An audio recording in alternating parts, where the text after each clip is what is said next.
Hey guys, and welcome back to Beginners Fab. Sorry, this one's going to be a handheld video, but it is what it is. I'm working in a friend of mine's shop, and today we're building I guess it's an adaptation of a winch plate holder for a Jeep Cherokee. I think it's like a 2004 model. We're taking this winch here, which was a receiver winch, and he wants it to be mounted to the chassis of the Jeep. So what we're doing is we're actually going to cut off this here flush, and then we're going to put a plate welded to these pieces here. Alright guys, so as I was telling you a little bit before, I'm working on this winch mount for the front of a Cherokee. I thought it was a 2003 or so, but I don't think it's that old. I think it's more like a 2000. But I'll have to check out and see which model Cherokee it really is for you guys. So when I started welding this, I'm welding with a friend of mine's welder, and I'm trying to get used to it a little bit. Some of the welds in the beginning weren't super great. You'll see those more over here, but they'll be ground down.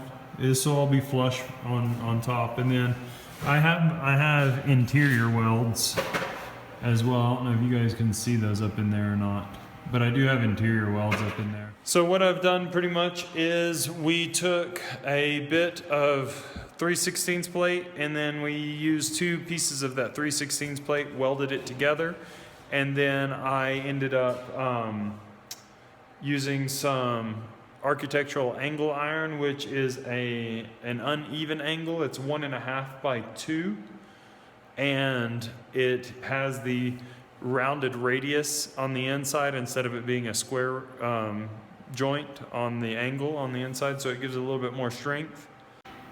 So this is what I'm talking about. You can see how there's the little radius right here in the V, instead of it just coming down to a sharp angle there, so it makes it a little thicker, makes it a little bit stronger. This is a 1/4 inch, if I'm not mistaken. I think it is. And that's what we used here on the top runners. And as you can see, as I was saying, we used the 3/16, and then we put two plates together on that. And you can see I still got to weld up this back side of this one. We used a 1/4 inch, 1/4 inch thick, 3-inch flat bar on the back, and I cut it down to size I needed.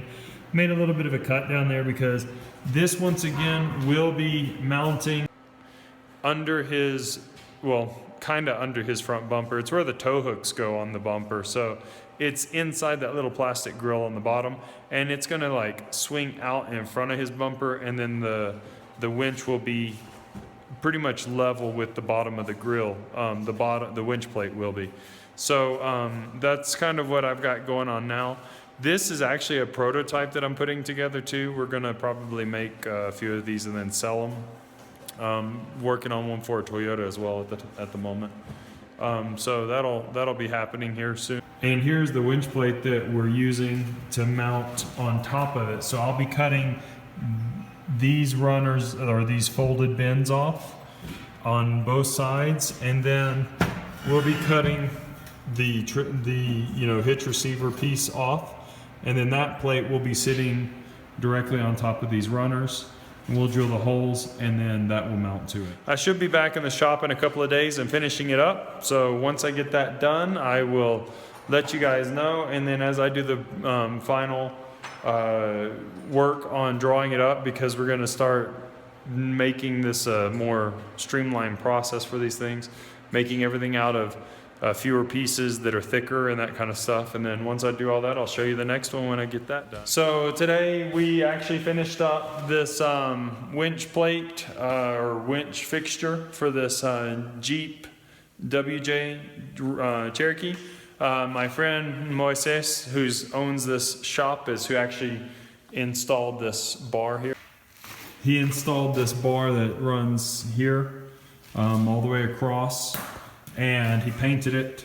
It's a textured black paint. It's, it'll work for what it is for the guy. This was a prototype, so it's not the finished idea. We've refined a bunch of stuff on this, and we're talking about some other ideas to make it even a little bit stronger.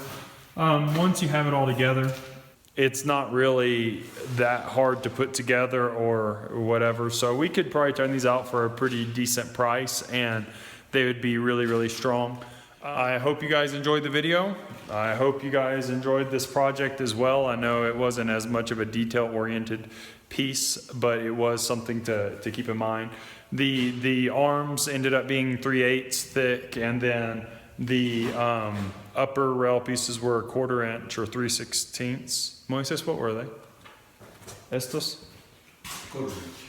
They were a 1/4 inch angle that we used, which is that architectural angle I mentioned to you earlier. We just re-modified this plate, a winch plate, to actually work for this fixture.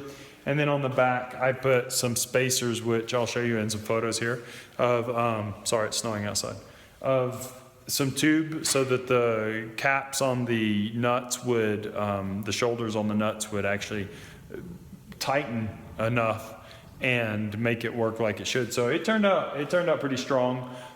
We've just got to see a couple of details on the truck, and then hopefully one day I'll be able to get a photo of it on the truck as well. So thanks for stopping by, checking out this episode of Beginners Fab. Please don't forget to come back and see my other episodes. If you haven't seen my other episodes, stop by and check those out too. I've got a bunch. I've gotten better over the years, and some of my earlier ones were of stick welding, which was a difficult thing. These are MIG and stuff. So thanks for that, and don't forget to like, comment, and subscribe. And also, if you don't mind, if you'd like to give us some support, go over to Zazzle and you can check out the BGRFAB.com shirts. And every shirt you buy from that, it helps me out as well. So thanks again. I hope to see you guys in the next episode.